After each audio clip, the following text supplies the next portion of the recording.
Tonight we're going to talk about the seven seals, and then we're going to have another talk on the seven trumpets.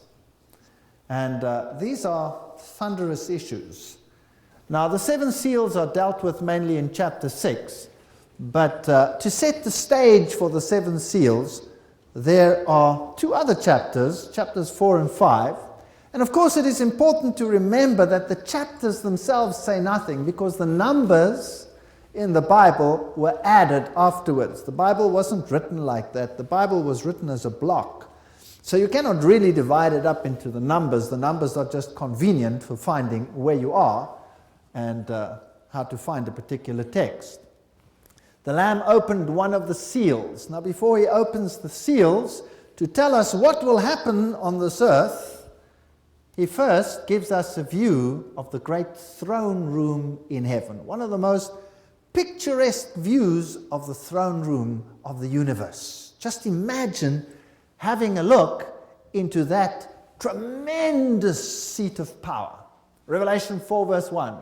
After this I looked, and behold, a door was opened in heaven, and the first voice which I had heard was, as it were, of a trumpet talking with me, which said, "Come up hither, and I will show you things which must be hereafter." So here you have the prophetic view.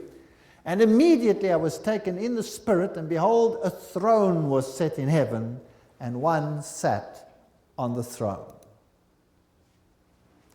But after thy hardness and impenitent heart treasurest up unto thyself wrath against the day of wrath and revelation of the righteous judgments of God, in the day when God shall judge the secrets of men by Jesus Christ according to my gospel. Romans 2 verse 5 and 16. What has that got to do with the great throne room? Well, the great throne room is the seat of the King of the universe. And that King of the universe is also the judge of the universe.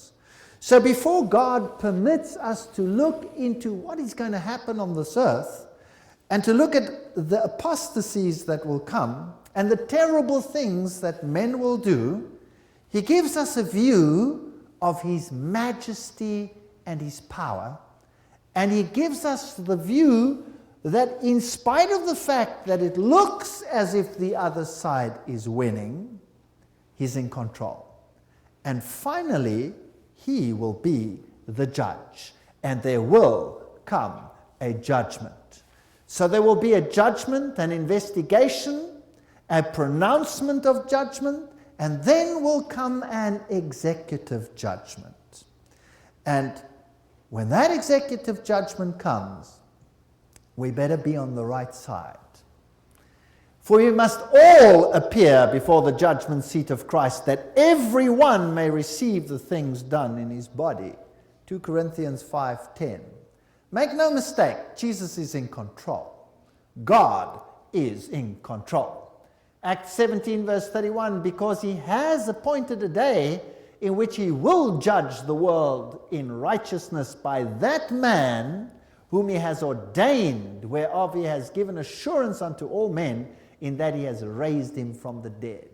Make no mistake, Jesus will one day put an end to sin. Revelation 4 verse 3, and he that sat was to look upon like a jasper and a sardine stone, and there was a rainbow around about the throne in the sight like unto an emerald. It is inexplicable to explain the glory that John sees here in the throne room of God. And around about the throne were 24 seats. 24 seats around the throne.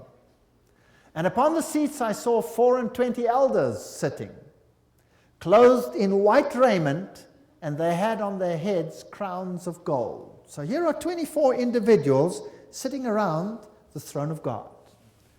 And out of the throne proceeded lightnings and thunders and voices. He cannot even explain the glory that he sees. He just sees flashes of light and the voice of God like thunder. And there were 7 lamps of fire burning before the throne, which are the 7 spirits of God. Now, we explained this before. God is one. There is one spirit. But the 7 represents the time periods as we went through them. God is in control in all ages, including the one we are living in now. Now, who are these 24 elders? Now, in the earthly sanctuary, there were also 24 elders, and we read about it in the book of Chronicles, chapter 24, verse 7. And it tells us the lot fell and came forth to Uriah, and second to Jediah. And then it goes through them all, the third and the fourth and the fifth and the sixth and the seventh. And it tells us who these elders were that were chosen.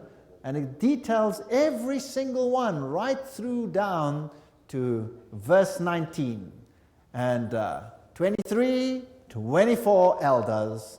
These were the orderings of them in their service to come into the house of the Lord according to their manner, under Aaron their father, as the Lord God of Israel had commanded him. So in the earthly sanctuary, there were 24 elders that officiated with the high priest, who was Aaron. So if the earthly was a type of the heavenly, then in the heavenly there are 24 elders who officiate with the high priest, who is Jesus, in the heavenly sanctuary. It would be interesting to know who they are, but of course we are not told who they are, but we can speculate some. Revelations 4:6, and before the throne there was a sea of glass. He just sees this magnificent light that you could walk on, like unto crystals, and in the midst of the throne and around about the throne were 4 beasts, full of eyes before and behind. Now, who are they? And the first beast was like a lion, and the second like a calf, and the third beast had the face of a man, and the fourth beast like a flying eagle. And the 4 beasts had each of them 6 wings about him, and they were full of eyes within, and they rest not day and night, saying, Holy, holy, holy, Lord God Almighty, which was and is to come. Interesting statement. So who are they? Well, in Isaiah chapter 6, verse 2, we have another statement that can help us. It says, above it stood the seraphims.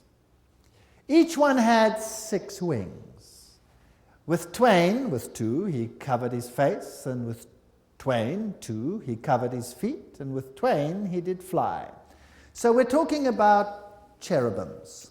These are an order of angelic beings. They were so magnificent and so imposing, and they looked so powerful that John describes them as beasts, and he gives them the attributes of the lion and the calf and the man and the flying eagle. But you can see with what reverence they stand before God. It gives you an idea of the holiness of God. Now, who do they represent? Well, the traditional view is that the lion stands for strength. The calf stands for endurance, the man for intelligence, and the flying eagle for swiftness. So they can see all things around them, they are aware of all things, and they are the ones closest to God, covering cherubs, if you like. Another view is that they reflect the attributes of Christ. You see, the lion is a symbol of a king, and Jesus is the king. The calf, or the heifer, is the one that serves, that pulls the plow, if you like, and so it is a symbol of Christ the servant. The man, he has the appearance of a man. Christ became man for us, so it represents his humanity. And the flying eagle in the scriptures is used as a symbol of divinity. Jesus says, I will lift you up as an eagle. Under the wings you will be. So it's a symbol of divinity. It's interesting that the occult world uses these 4 symbols also for its deity. So, if Satan was a covering cherub, and he is now a fallen angel, then he wanted to be like the Most High, then it's interesting that these are the attributes which he claims for himself as well. So you see, if you see symbols, sometimes we freak about all the symbols, but many of them are actually drawn from the scriptures, and Satan is counterfeiting them to his own purposes. But in the throne room of God, you see the Lamb of God. He is king, he is servant, he is human, he became man for us, but he is divine. That would be the symbolism. And when those beasts give glory and honor and thanks to him that sat on the throne, who liveth forever and ever, the 24 elders fall down before him that sat on the throne and worship him. Very interesting. That liveth forever and ever, and cast their crowns before the throne, saying, Thou art worthy, O Lord, to receive glory and honor and power, for thou hast created all things, and for thy pleasure they are and were created. Now the Bible is very clear as to who the Creator is. All things were created by the word of Jesus Christ, says the Bible. But we will deal with that in another lecture. And I saw in the right hand of him that sat on the throne a book written within and on the backside, sealed with 7 seals. Chapter 5, verse 1. And I saw a strong angel proclaiming with a loud voice, Who is worthy to open the book and to loose the seals thereof? And no man in heaven, so there are some people in heaven, nor in the earth, neither under the earth, so none of the dead either would have qualified, no matter how good they were, whether they were Abraham's or whether they were King David's or whether they were Adam himself, none of them qualified, was able to open the book, neither to look thereon. So who were these people that he saw in heaven? Now, the cherubs we can understand, they were angels, but the 24 elders? Well, the Bible says that when Jesus rose from the dead, the graves were opened, isn't that right? And the first fruits rose from the dead, and the Bible says when he entered into heaven, when he ascended into heaven, he took captives in his train, isn't that right? So people that had been redeemed throughout the ages were raised from the dead at that stage and went with him to heaven. The Bible also tells us that there are some other individuals in heaven. Enoch, for example, was translated without seeing death and was taken up into heaven. Isn't that right? Elijah, as a representative of those who will be translated after the flood, was also taken up by the chariots of God into heaven. Isn't that right? So Elijah is there. And then there's an interesting verse in Judah where Michael argues with Satan over the body of Moses. So Moses had a special resurrection and was taken up into heaven. And that is why Elijah and Moses could appear on the Mount of Transfiguration and support Christ in the time of his agony before he went through the episodes that confronted him in his final hours. So there are a number of individuals in heaven, and of those, obviously, there are 24 that serve in the heavenly sanctuary as the 24 elders. Who exactly? We do not know. We could speculate that Moses might be one of them, or that Elijah and Enoch, but the other names, we just don't have them. We'll see one day. We'll find out who they were. But interesting story. So the earthly, a type of the heavenly.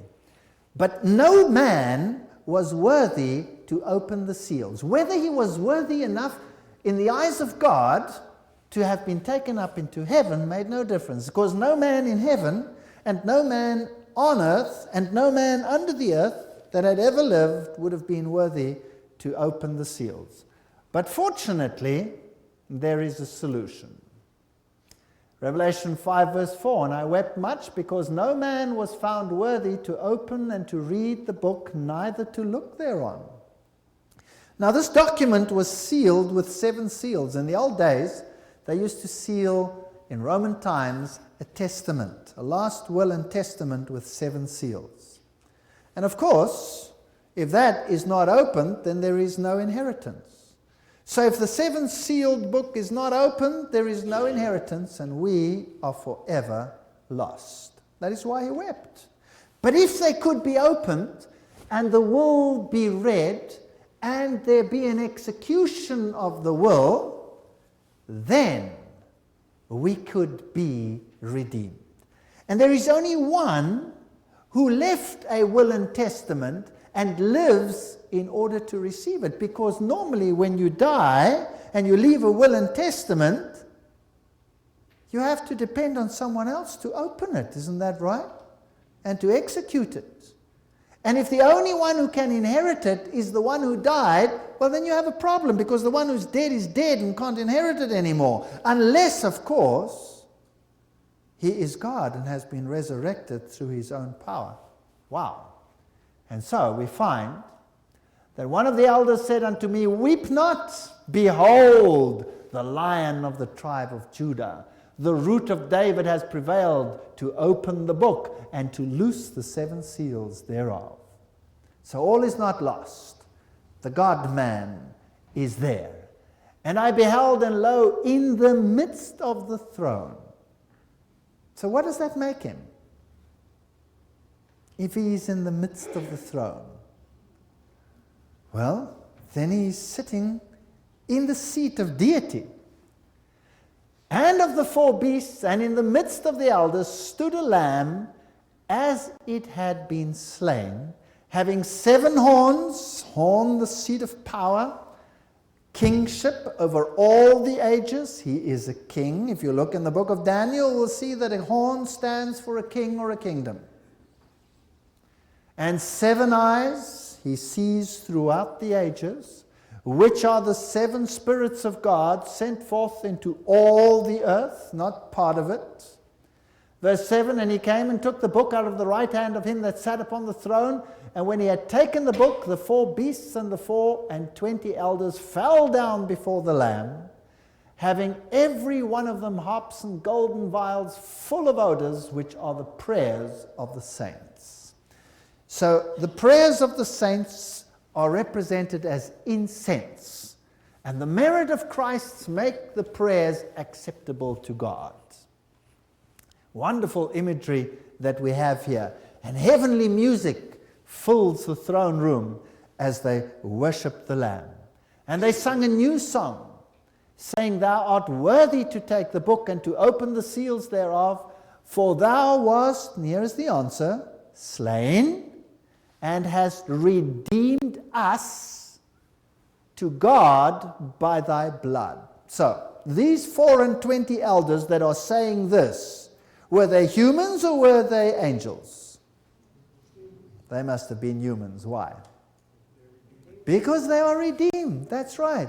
So we know that there are humans in heaven right now who were redeemed, and the ones that are in heaven are those that went up in the first fruits, as we said, and the 3 that we know of that the Bible mentions that were translated or had a special resurrection.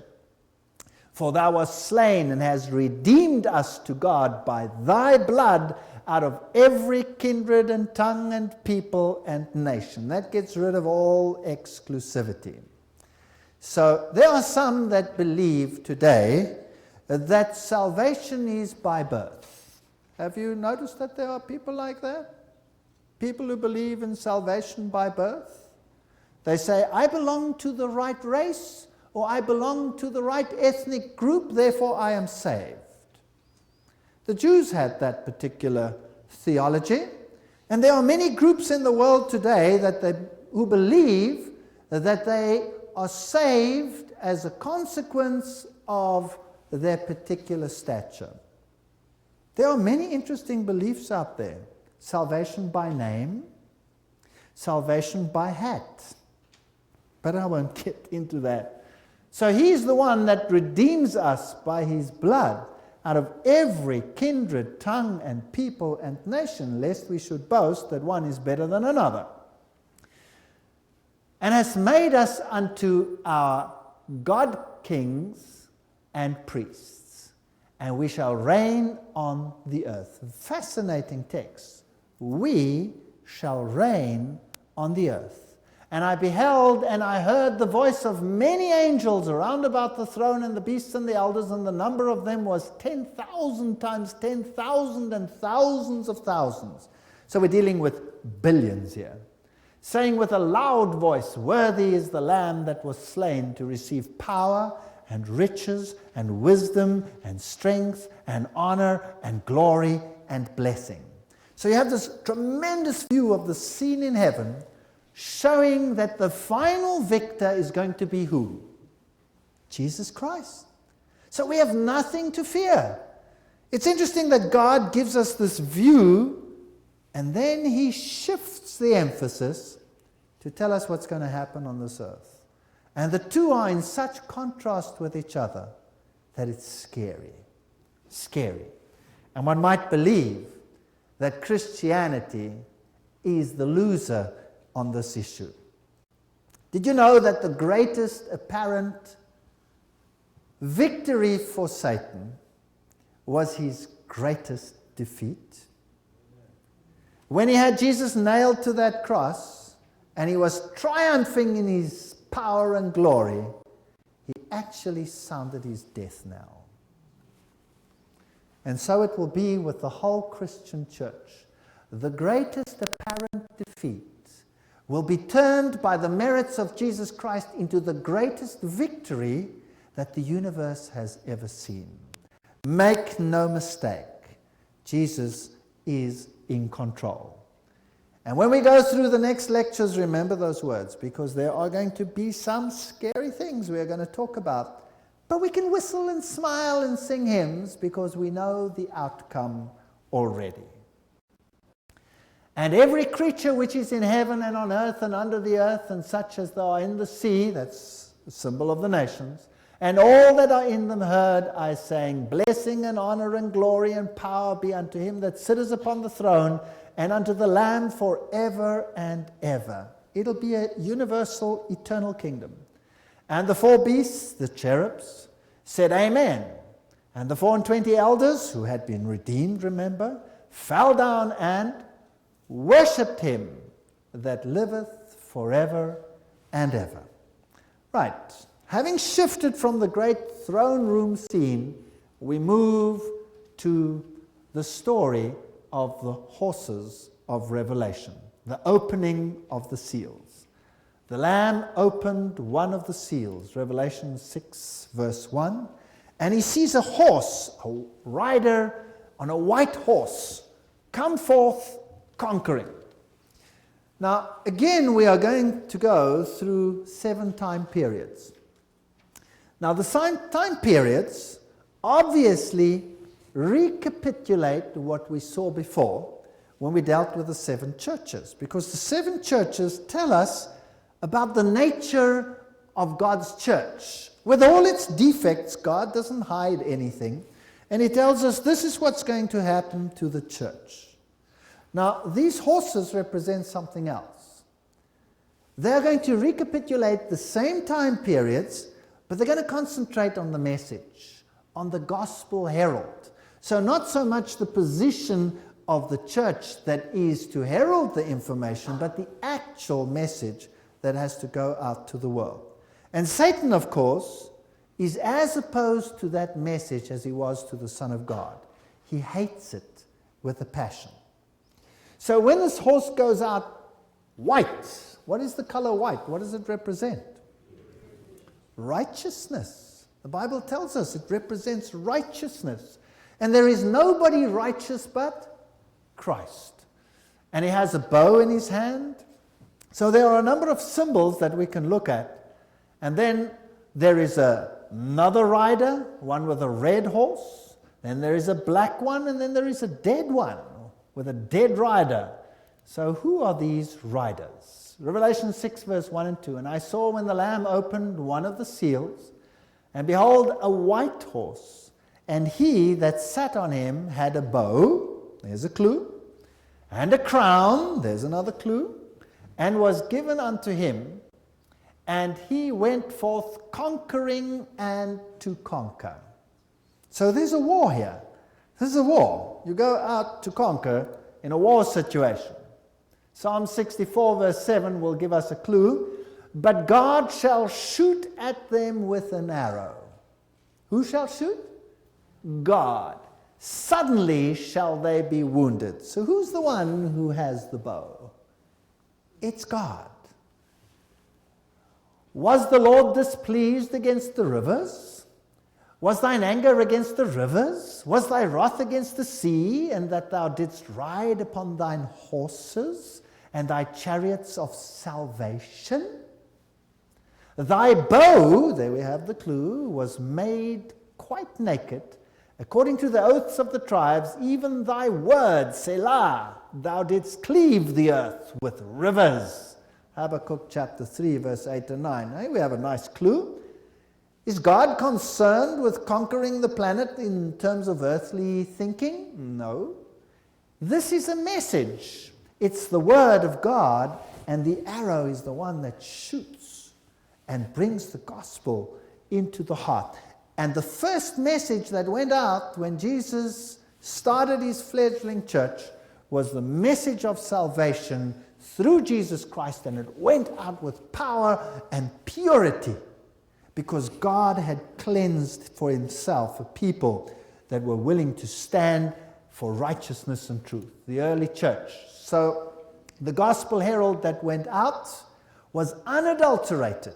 Everybody knew that Jesus Christ was Lord, he alone was able to save, and that through his blood we are redeemed. That is the story that went out into the world to bring the gospel heralds. So it's a conquering faith.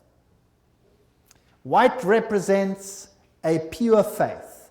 A white woman, the woman dressed in white in Revelation, represents truth in its purity, the bride that has been redeemed and washed in the blood of the Lamb. If you continue in the faith, grounded and settled, and be not moved away from the hope of the gospel, which you have heard, and which was preached to every creature which is under heaven, Colossians 1 verse 23. It's very important. If you accept this message, and you are anchored on the rock so that you cannot be moved, then you are settled in the truth. And in order to be settled in the truth so that you cannot be moved, you have to know the Word of God, and you have to eat it. That means to internalize it and to act accordingly. And we will see that to be so settled in the truth that you cannot be moved is a very important point that we'll be dealing with in a moment. So the second seal is opened, and here comes a red horse. Red is the color of what? Sacrifice. It's the color of blood. It's the color of sacrifice. So when we looked at the 7 churches, the first one was Ephesus. Do you remember? And it was a church that had a good message, and it was a pure doctrine, and they had discernment. They could see who those were that called themselves Jews, Christians, and were not, and who tried to infiltrate even at that early stage, but discernment kept them out. And then came another church that was called Smyrna. Do you remember that? Mir. And what happened there? There was a time of great persecution, and the blood flowed. So here, blood is flowing, and the reason why this blood is flowing is because Satan is counteracting the gospel message, and he's doing everything in his power to corrupt it. Those true to principle would rather die than give it up, and those not true to principle, what would they do? They would start compromising. And so the road to compromise was slowly opened. And the red gospel horse went out. And there went out another horse that was red, and power was given to him that sat thereon to take peace from the earth, and that they should kill one another. And there was given unto him a great sword. Now what is the sword? The word of God. So that's the issue, the Word of God. Out it goes, it says one thing, this brings about war. And war is painful, war leads to death, and some people get tired of the process. So a blood-stained faith is the next one.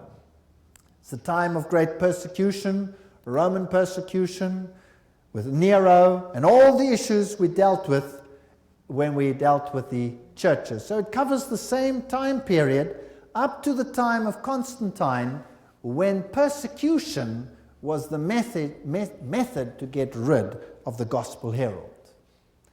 And when he had opened the third seal, I heard the third beast say, "Come and see." And I beheld, and lo, a black horse. And he that sat on him had a pair of balances in his hand. And I heard a voice in the midst of the four beasts say, "A measure of wheat for a penny, and 3 measures of barley for a penny, and see that thou hurt not the oil and the wine." These are interesting symbols. So here is a balance, and the color is black. Now, black is obviously the opposite of white, isn't that right? So something is happening to taint the whiteness of the pure gospel herald. It becomes black. And there's something that becomes very scarce: wheat and barley. And then there is something else that is in trouble: wine and oil. Now these symbols all of them stand for the gospel herald. You see, the wheat is a symbol of Jesus Christ.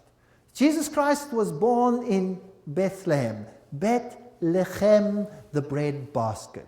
Jesus says, "I am the bread of life." Jesus is the living bread that comes down from heaven. So the bread is in trouble. And the barley was the first harvest that took place in Israel, the barley harvest. In fact, the wave offering was from barley sheaves. And it represents also the resurrection in Jesus Christ and the body of Christ, the herald. So the wheat and the barley will become scarce. The gospel message of salvation in Christ is under pressure. But God is still working, and he says, "Do not harm the oil and the wine." What does the oil stand for? It's the symbol of the Holy Spirit. It was poured into the candlesticks so that the world might have the light of truth. And wine is a symbol of doctrine. Jesus says, you cannot pour new wine into old wineskins. You cannot pour the great message of salvation in Christ into a mold that will not contain it. So the wine is a symbol of the gospel. Jesus also says, "I am the vine, you are the branches." He is the one that gives us life through his gospel herald. So these are the issues that are being put under pressure, compromised if you like. So the black horse obviously represents a time when the word of God becomes scarce. And this is when the compromise issue comes in. So this is the time when Constantine married paganism to Christianity. So it's a compromised faith if we follow the same time periods. "Take heed, therefore, unto yourselves and to all the flock, to feed the church of God, for I know this, that after my departing shall grievous wolves enter in amongst you." So by the way, how early in the church would corrupting influences come in? Right in the beginning. Right in the beginning. There was a man called Simon Magus. Do you remember him in the Bible? And he thought he could buy the power of God with his money. Do you remember that? And Peter rebuked him to his face. And he was upset about it. He was very upset about it. And Simon Magus was from Sumeria. and he had a taint of Babylonian wisdom. And if we go into the history as we see in the future, he was probably the father of Gnosticism. And Gnosticism is the issue where Christ is made less than he is so that we can become greater than we are, in a nutshell. And Gnosticism was the thorn in the flesh of early Christianity, and Gnosticism is the controlling factor today, as we will see in future lectures. The cross of Christ was the divide of history. But it cast down the truth to the ground, and it practiced and it prospered. Daniel 8 verse 12. There would come a power that would destroy the gospel herald. Salvation through Christ alone was replaced by the requirements of the church. So that's basically what happened. And the church set itself up as the mediator between man and God. Instead of going directly to Christ, you went through the church. A very sad day. God had given a law, and man had the effrontery to change the law of God to suit his own needs. So in the churches we have St. Peter, or was it Jupiter? Well, actually it came straight out of a temple of Jupiter. In the churches, Mary became a mediatrix, a mediator. And the church teaches that nobody can be saved except through the merits of Mary. That's very strange. So all these issues came in, and they were a mingling of paganism and Christianity. The Bible says quite clearly, there is no other name under heaven and earth whereby you may be saved except the name Christ Jesus. There is no other name. So all these other mediators started coming in, and where the pagans had many, many, many gods, so they just developed many, many, many, many saints.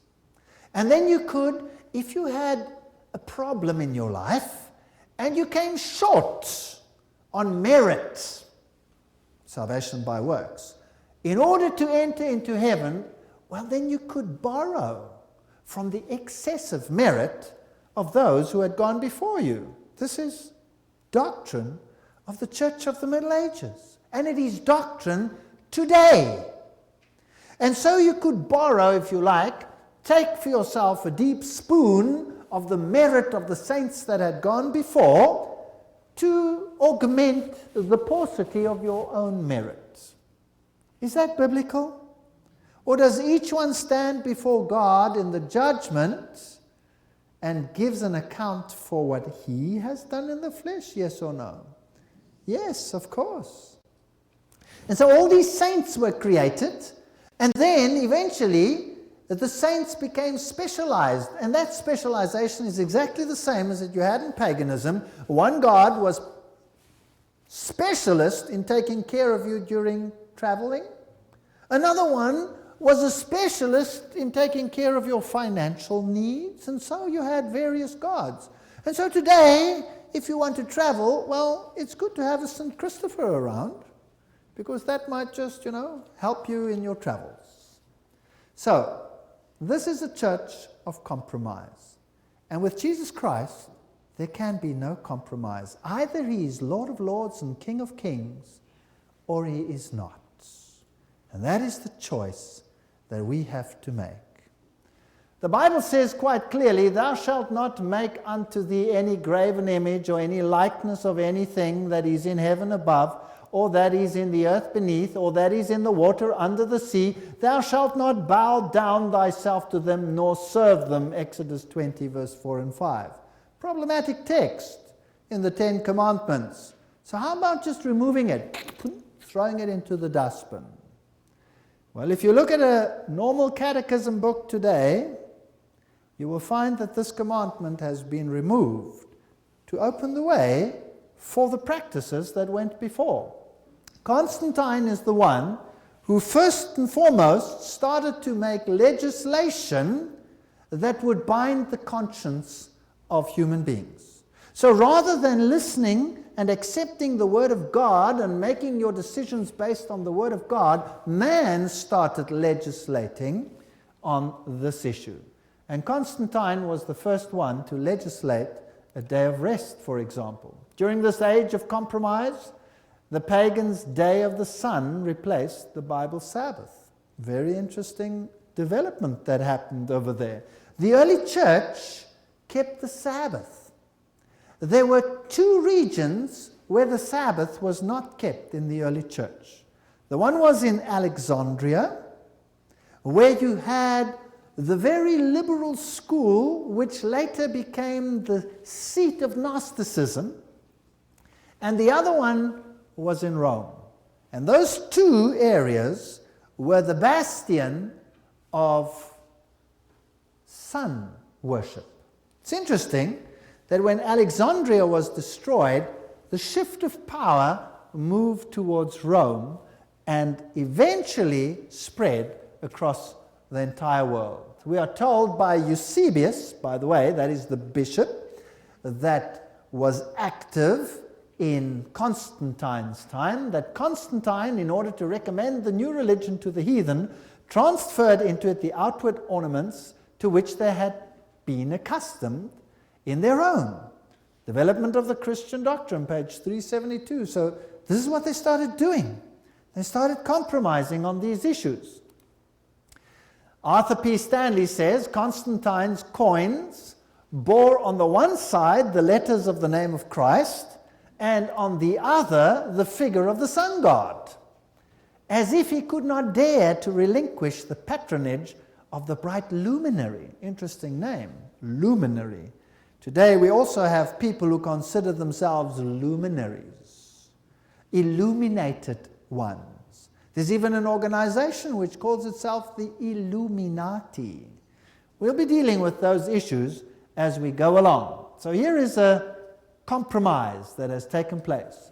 The retention of the old pagan name of Dies Solis, or Sunday, is in a great measure owing to the union of pagan and Christian sentiment with which the first day of the week was recommended by Constantine to his subject, pagan and Christian alike, as the venerable day of the sun.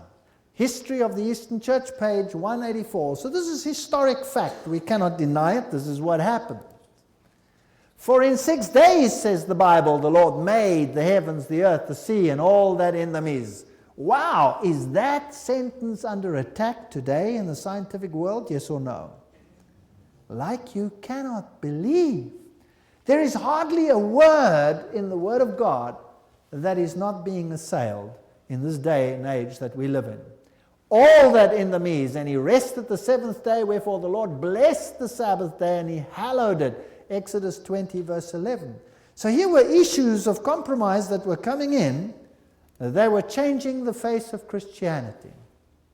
Now what about all those dear Christians that wanted to do exactly what the Scriptures said? What happened to them? They were eliminated off the face of the earth. They were destroyed by sword. And the story of how it was done is the most diabolical, scariest story that we can imagine in the world today. Wow. Where did the early church reign? Where did Christianity start? Did it start in Rome? Yes or no? No. It started in Jerusalem. That's where it started. That's where Christianity has its seat. And it spread across the Middle East. Where did Paul do most of his preaching? He went to Rome to die, but where did he establish the churches? In Asia Minor. That's where he preached. And that's where the church grew. And the church grew across the entire region, which is today Iraq and Iran and Pakistan, all the way up to India. That's what the Bible says. And into Egypt and into the north of Africa. That's where the cradle of Christianity was. And today, Christianity has been obliterated from its seat of origin and has been replaced by an entirely different religion, which denies Christ and his divinity. Interesting thought. We'll come to that in a moment. And God blessed the seventh day and he sanctified it, because that in it he rested from all the work which God created and made. The Catholic Encyclopedia tells us the church, after changing the day of rest from the Jewish Sabbath or seventh day of the week to the first, made the third commandment refer to Sunday as the day to be kept holy as the Lord's day. The Catholic Encyclopedia, volume 4, page 153. Well, why the third commandment? Why not the fourth like it was in the Bible? Because they had removed the second commandment, which says, thou shalt not make for yourself an idol. Now, is that not messing with the Word of God? Isn't that rewriting the Scriptures? Absolutely. So not only did they take the authority of God away, who said, remember the seventh day because I am your creator and I made you, they took it away and said, no, I will decide when you shall do what, and I am the new authority in your life. So it's not a question of a day as much as it is a question of authority. Who has authority? The one who makes the law is the one who has the authority. The one who changes the law is the one who says he has more authority than the one that went before, right or wrong. So here is a power that says, I have more authority than God, I'll change it. It's a question of authority. Don't mess with God. Her priests have violated my law and have profaned mine holy things. They have put no difference between the holy and the profane. Neither have they showed difference between the unclean and the clean, and have hid their eyes from my Sabbaths, and I am profaned amongst them. Ezekiel 22:26. That's an interesting statement. So they profane the Sabbaths, they make no difference between clean and unclean. Hang on a second. Aren't we taught today that there is a difference? That there is no difference anymore? Isn't that right? I mean, if you read the NIV, it even says there, thereby Jesus declared that all things are now clean. That's what the NIV says. King James doesn't say it, but the NIV says it. Very interesting. We'll have to look into that issue. It's a bit complicated now. It's just sort of to whet your appetites. So the black horse represented this time of compromise when things started to change. And by 538 AD, a decree went out that a certain power, the Bishop of Rome, had the power to become the corrector of heretics. That means he became the authority to dictate the conscience of men. Interesting. Not God, man had taken that position. And once man usurps the authority of God, then the gospel is dead. Because my Bible says there is no other name whereby you can be saved. And my Bible says there is no other mediator except the man Christ Jesus. And my Bible also says that if somebody sins, we have an advocate. And that advocate is Jesus Christ. But now we have another advocate. We have to go elsewhere to find forgiveness. And we have someone who tells us what's right and what's wrong, contrary to what the Word of God said. This is problematic. This is problematic. And when he had opened the fourth seal, I looked, and behold, a pale horse. And his name that sat on him was Death. And hell followed with him. Hades, the grave. This is a sad story of how a gospel message of salvation was taken to the point of death. And power was given unto them over the fourth part of the earth. So this power that takes away the gospel herald controlled a fourth part of the earth. Well, an interesting point.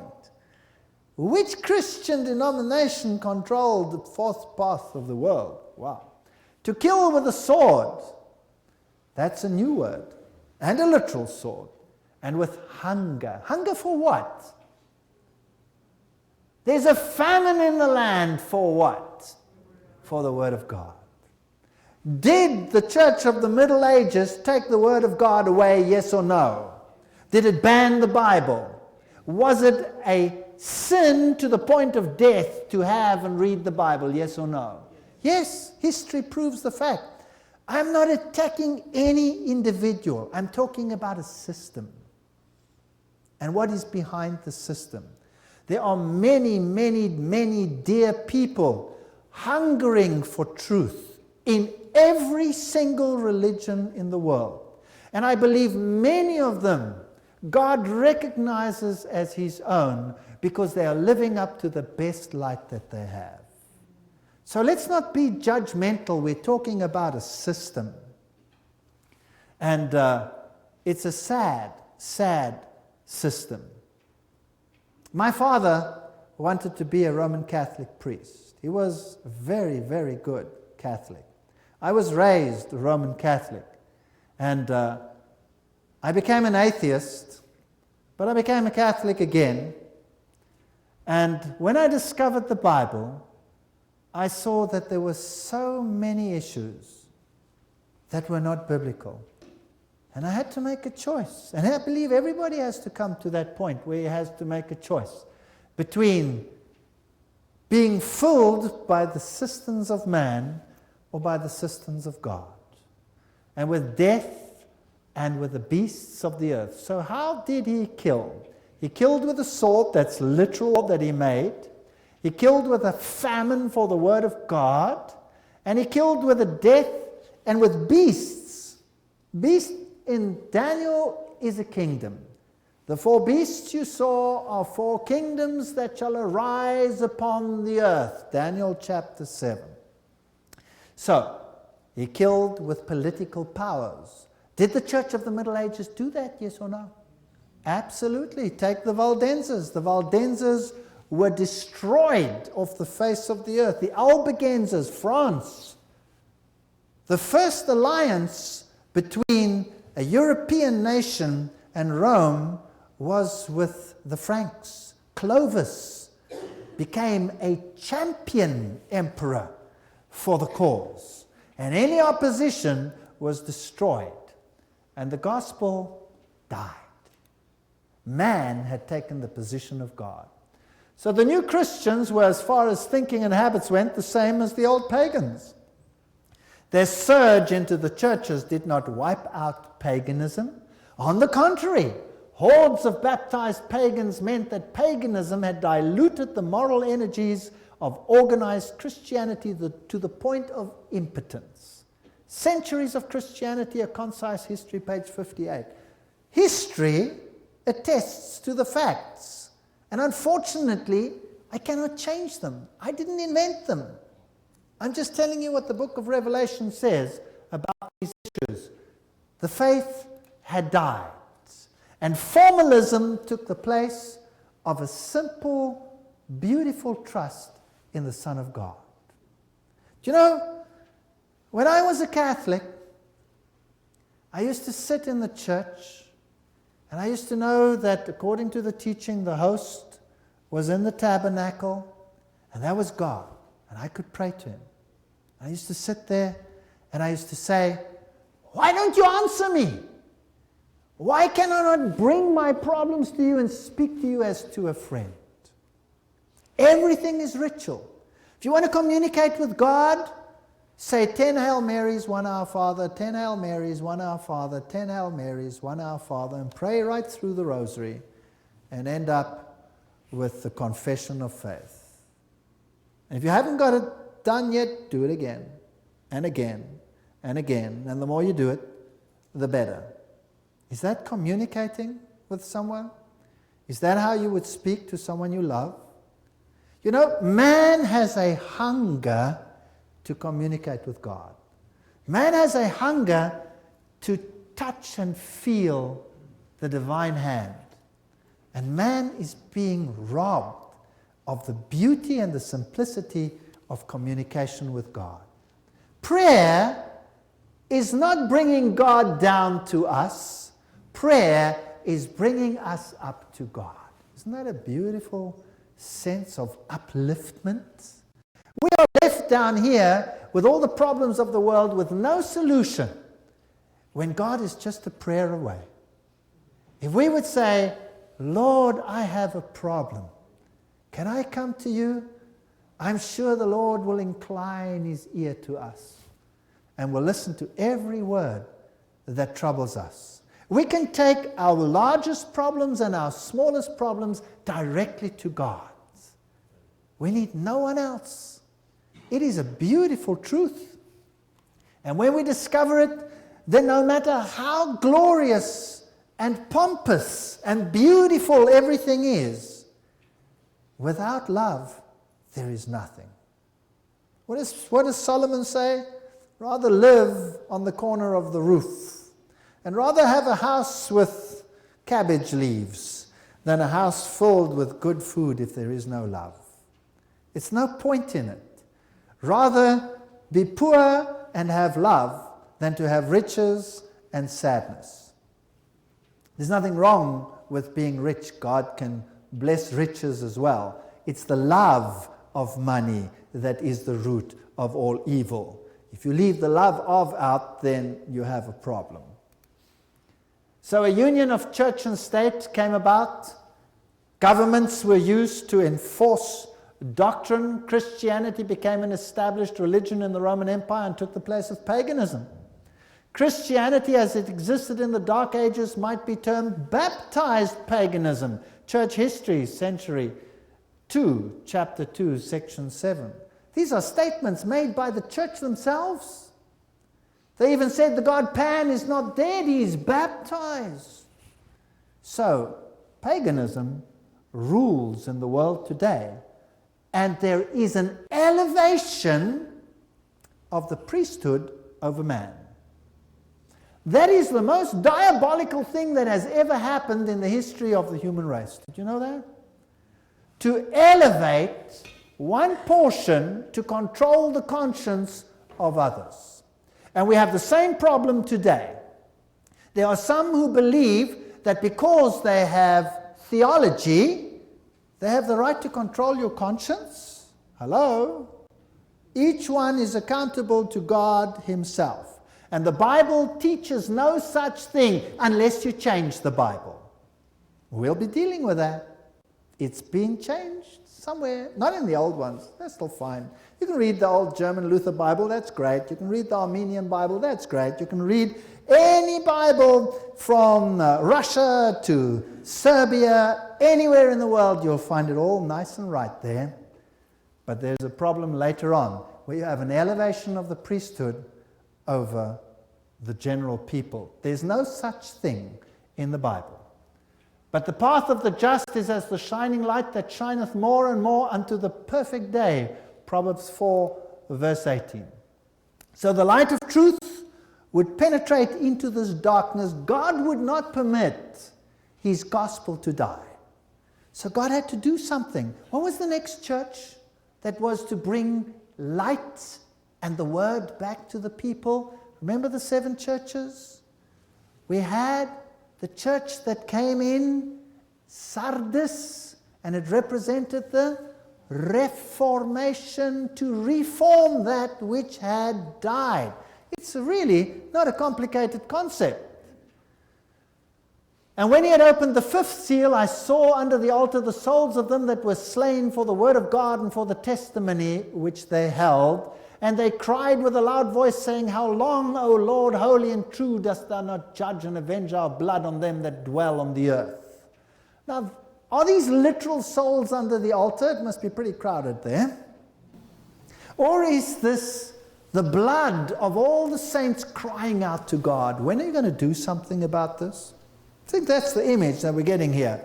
So all those that died for the faith, all those that were destroyed for what they believed, crying out to God.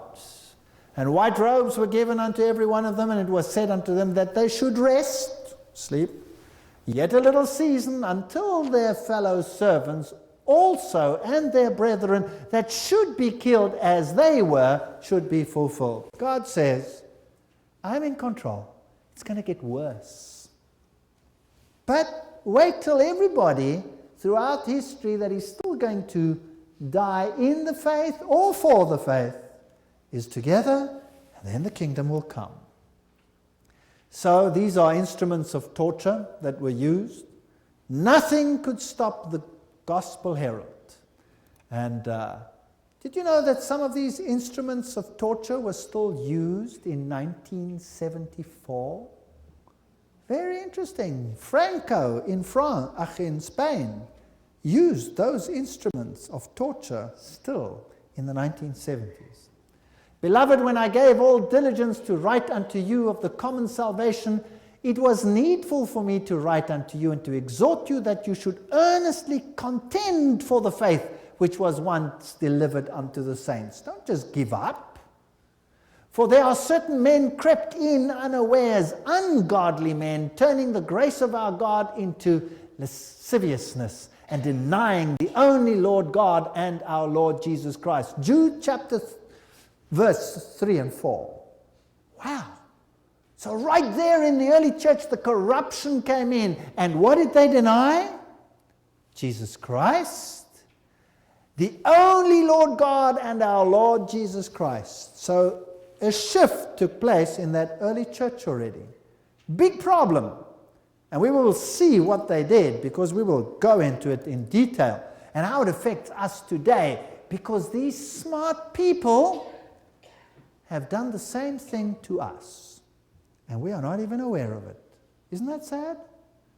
So, God wants us to know, like the successive strata of the earth covering one another, so layer after layer of forgeries, fabrications was piled up in the church. The Pope and the Councils, page 117. Not only false doctrines elevating man above the deity, but actually false manuscripts corrupting the Word of God as well. But there were the Valdenses. And where did they get their manuscripts? They got them from the Syrian church, from the cradle of Christianity. They didn't get them from Rome. They had the scriptures as they came down the ages. It's interesting that those nations that came across the top areas, they had these scriptures. But there were other documents that were being used in Alexandria and in Rome. We'll deal with that in another lecture. And these people made the Word of God their bastion, and they preached it, and because of that, the ire of the world was upon them, and they were fought tooth and nail. They were burnt. They were smashed, the infants' heads against the rocks. They threw them down the cliffs. But the gospel would not die.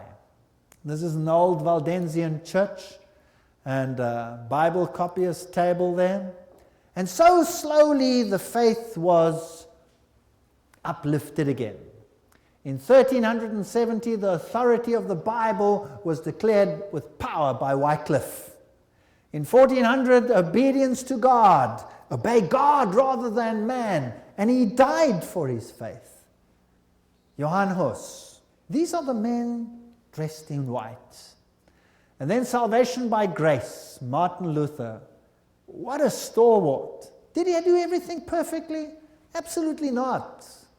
But man, did he live up to the knowledge that he had, didn't he? He's a champion in my eyes, and so is Johann Hus and Wycliffe. These are real champions. Tyndall and all these people that gave up their lives for this truth. Martin Luther had the courage to go and say, this is what's wrong, we have to correct it. And we saw, here I stand and I can do no other. 1521. Then John Calvin came on. Man, did he have confused ideas? Predestination, this, that, and the other, all kinds of ideas. But man, did he live up to the knowledge that he had and the light that he had? Freedom of conscience. In fact, the entire American Constitution is based on what Calvin wrote. That man should be accountable to God alone for what he decides. That's the basis of the American Constitution. That's Calvinism. He had many things wrong, but boy, did he bring out this point. Right down the throat of those who opposed it. And these people died, and there are monuments in their honor today. And then Williams came along in 1650, and he discovered baptism by immersion. Beautiful truths in the Bible. Unfortunately, as we said last time, all these faiths decided they wouldn't go along with New Light because they worshipped at the shrines of their founders. That's not the problem of the founders, that's the problem of the followers, right or wrong. So the followers have more of a problem than the founders, because if they discovered light, they should embrace it. But no, they wouldn't. So we have a fragmented church today. Go ye therefore and teach all nations, teaching them to observe, what does it say there? All things whatsoever I have commanded you. And lo, I am with you always, even unto the end of the world. Matthew 28, 19 and 20. These are the issues that are important. All things. Not I will accept only what my founder discovered. All things or nothing. So if you are looking for a church, what would you do? Wouldn't you look for a church that embraces all the truths of all the faiths? Yes or no? Wouldn't you look for one that in the Bible does everything according to the doctrine, at least according to the Bible? Don't look at individuals. Individuals are not trustworthy. You must look at the Bible and what the official teaching is. And if it is what the Bible says and the Bible alone, then go along with it. Shouldn't be too difficult. Shouldn't be too difficult. And then came Wesley, and he lifted up Jesus Christ like he'd never been lifted up in the world before. The Lordship of Jesus Christ. If the Lord Jesus is not the center, the author, the finisher of our faith, forget it. Then it's not biblical. So what a great discovery of light. And I beheld when he had opened the sixth seal, and lo, there was a great earthquake. Interesting. So we're now coming into an interesting time period. The Reformation had done its work. The churches that followed after Sardis were which ones? Do you remember? Philadelphia. And here there was an accumulation of truth. But before this event, something was going to happen. Behold, when he had opened the sixth seal, and lo, there was a great earthquake, and the sun became black as sackcloth of hair, and the moon became as blood. And the stars of heaven fell onto the earth, even as fig tree casteth her untimely figs, when she is shaken of a mighty wind. Revelation 6, 12 and 13. These are celestial signs. Did they take place? Absolutely.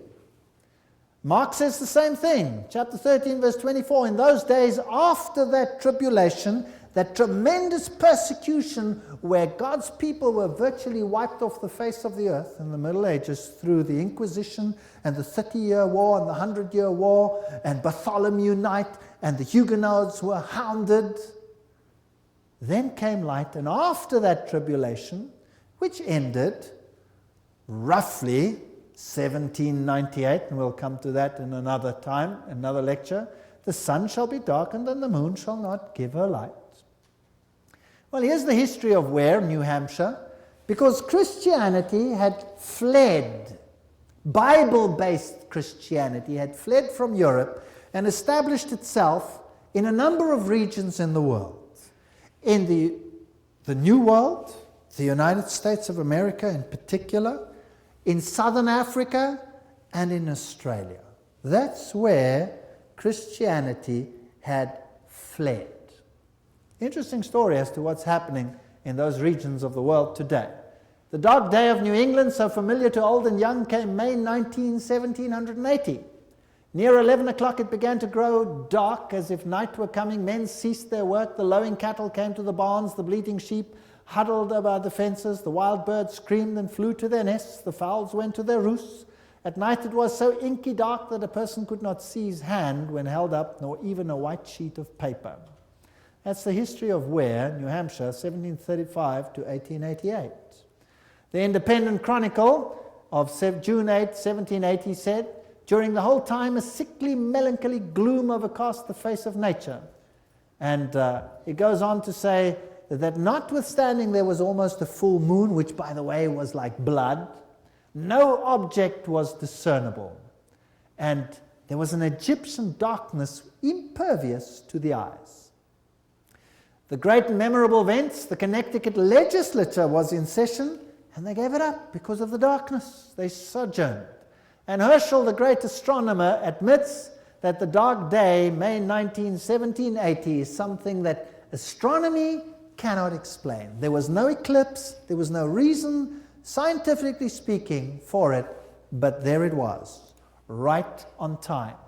And then November 13, 1833, this amazing shower from heaven with 200,000 meteors per hour.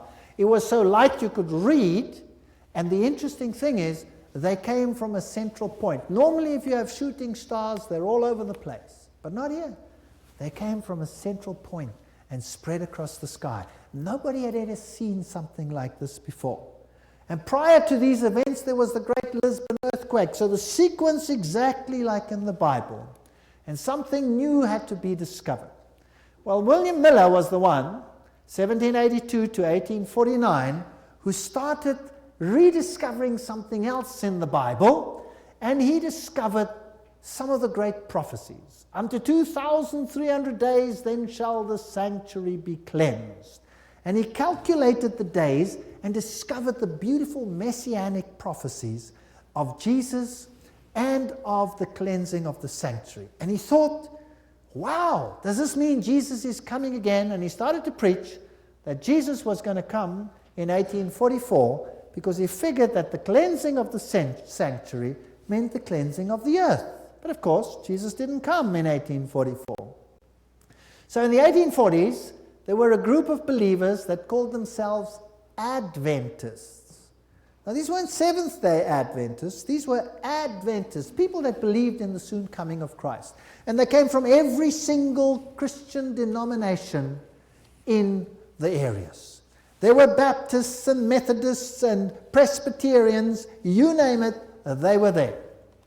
Over 200 ministers of the various churches believed in these studies that made prophecy come to life again. But of course it didn't happen. But at least what it did, it opened up the hope for the second coming.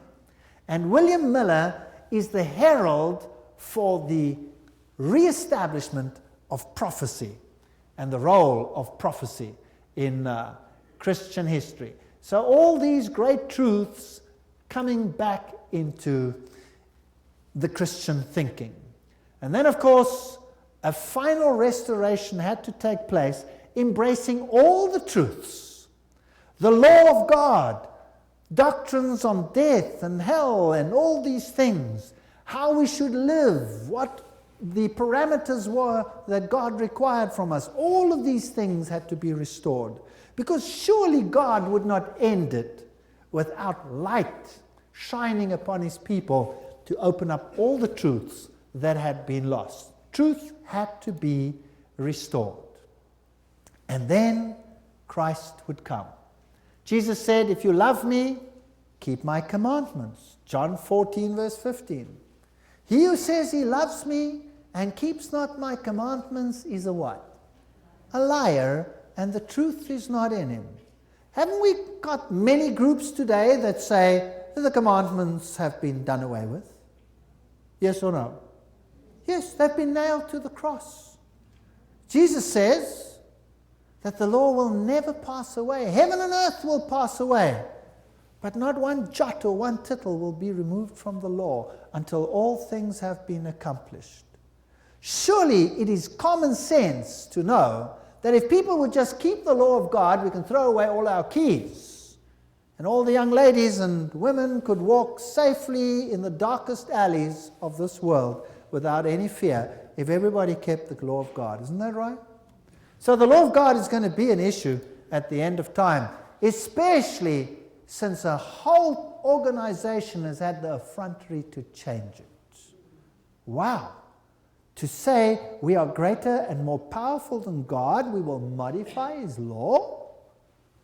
In vain do they worship me, teaching for doctrines the commandments of men. Matthew 15, verse 9. When man elevates himself to the position of or above God, and then you know that it is time for God to act. Thou shalt be called the repairer of the breach, the restorer of paths to dwell in, if thou turn away thy foot from the Sabbath, from doing thy pleasure on my holy day, and call the Sabbath a delight, the holy of the Lord honorable. There would be a restoring of the breach, the gap in the wall that is supposed to protect us from evil. The law was not made to restrict us. The law was made to protect us. Like a loving father or mother would put their arms around their children and make rules to protect them. And the Sabbath was to be called a delight, not a burden. The Jews had made the Sabbath a burden. They had placed so many restrictions upon it that it was a misery to keep it. Who could be happy if you weren't even allowed to walk a couple of paces to go and meet those you loved? Wow. So, there had to be a restoration of the spirit of the law and faith in the Word of God. The Revelation by John tells us all these things as they would unfold. And I saw another angel fly in the midst of heaven, having the everlasting gospel to preach unto them that dwell on the earth, and to every nation and kindred and tongue and people, saying with a loud voice, Fear God and give glory to Him, for the hour of His judgment is come.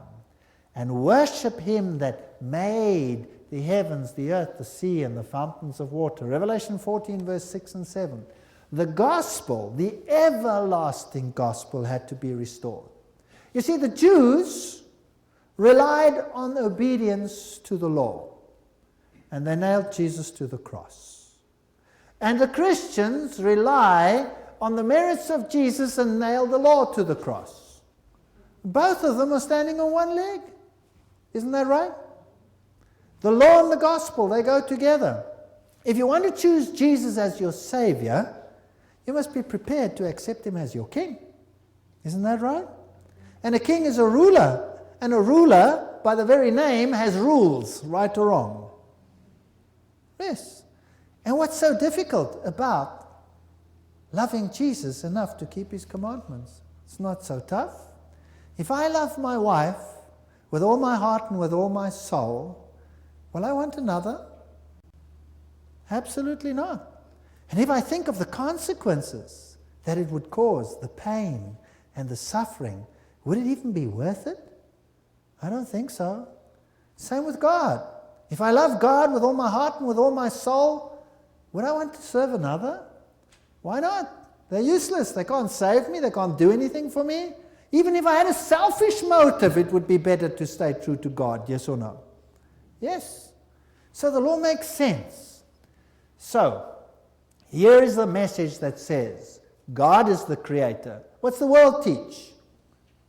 You came from evolution. You are the product of a rock. That's what it says. Yes.